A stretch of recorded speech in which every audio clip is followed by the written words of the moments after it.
Assalamualaikum warahmatullahi wabarakatuh. Perkenalkan, nama saya Kholisna Amalia, Prodi Ilmu Hadis, Fakultas Usuluddin dan Dakwah IAIN Kediri, dengan NIM 933200120. Di sini saya akan menjawab soal-soal ujian tengah semester mata kuliah Ilmu Tasawuf dengan dosen pengampu Bapak Shodiqil Hafil. Pertanyaan pertama yaitu mengenai pengertian tasawuf. Pengertian tasawuf secara etimologi atau secara bahasa adalah yang pertama ada Ahlus Suffah. Ahlus Suffah adalah sekelompok orang pada masa Nabi Muhammad SAW yang hidupnya banyak berdiam diri di masjid dan lebih tepatnya di serambi masjid dan mengabadikan hidupnya untuk beribadah hanya kepada Allah. Pengertian tasawuf secara bahasa yang kedua yaitu shaf atau barisan sholat. Mengapa mereka disebut shaf? Karena para sufi ketika sholat mereka selalu berada pada barisan yang paling depan. Pengertian yang ketiga yaitu suf atau bulu domba. Hal ini karena para sufi banyak memakai pakaiannya yang berasal dari bulu domba.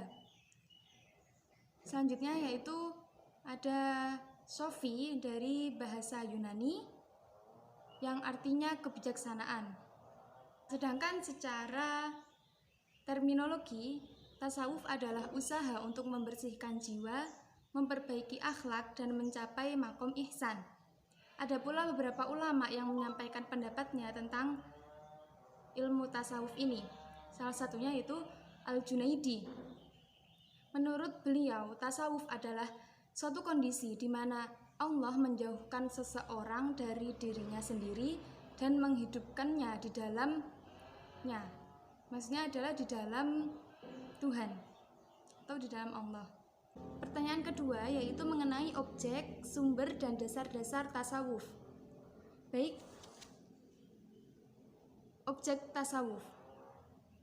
Sebelumnya dapat dipahami bahwa tasawuf adalah suatu kegiatan menyucikan dan membersihkan hati agar kita mendapat cahaya bimbingan dari Allah yang berupa fitrah sehingga bisa menjaga jalan kita untuk mendekatkan diri kepada Allah. Dari sini bisa disimpulkan bahwa objek dari ilmu tasawuf itu adalah hati atau jiwa manusia. Mengenai sumber dan dasar-dasar tasawuf. Tasawuf berdasar pada Al-Quran dan As-Sunnah dan juga amalan-amalan serta ucapan para sahabat. Di dalam Al-Quran yang membahas tentang tasawuf terdapat pada salah satunya terdapat pada Quran surat Al-A'la ayat 14-15 dan juga Ar-Ra'du ayat 28. Berikut akan saya bacakan bunyi surat Al-A'la ayat 14-15. A'udzu billahi minasyaitonir rajim. Bismillahirrahmanirrahim. Qad aflaha man tazakka wa dzakara asma rabbih fashalla. Artinya adalah sesungguhnya beruntunglah orang yang berserah diri dengan beriman dan dia mengingat Allah lalu dia sholat. Lalu dalam surat Ar-Ra'du ayat 28, Bismillahirrahmanirrahim. Alladzina amanu tatma'innu qulubuhum bidzikrillah. Ala bidzikrillahi tatma'innul qulub. Yang artinya adalah yaitu orang-orang yang beriman dan hati mereka menjadi tentram dengan mengingat Allah. Ingatlah, hanya dengan mengingat Allah hati menjadi tentram.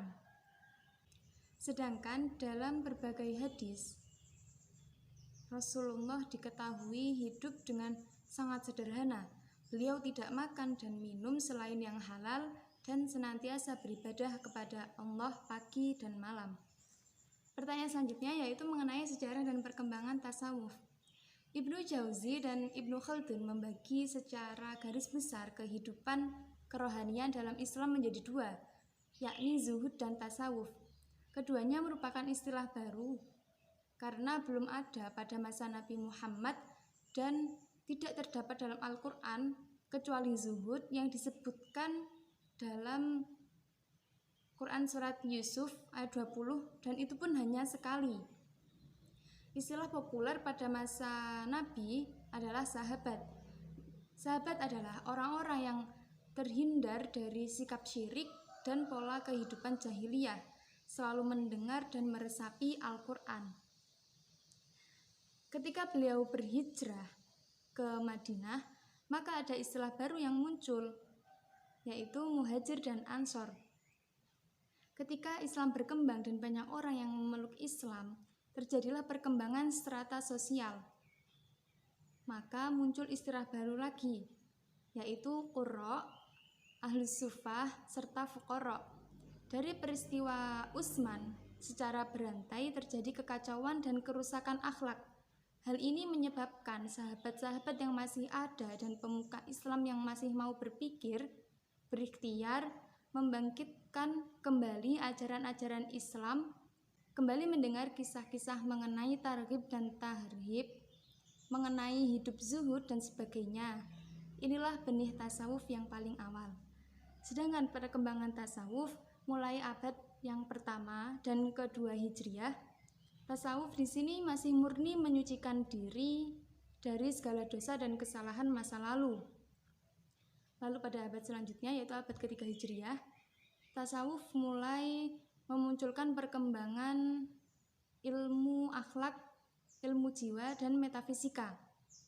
Pada abad selanjutnya, mulai terdapat pembagian 4 inti ilmu, yaitu ilmu syariat, ilmu thariqat, ilmu hakikat, dan ilmu makrifat.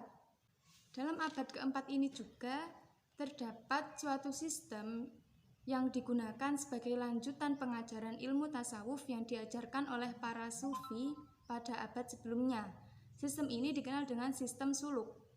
Pada abad kelima Hijriah, terdapat penguatan antara tasawuf dengan dasarnya yang asli, yaitu Al-Quran dan Sunnah. Selanjutnya pada abad ke-6 Hijriah, mulai muncul yang namanya tasawuf falsafi dan thariqat.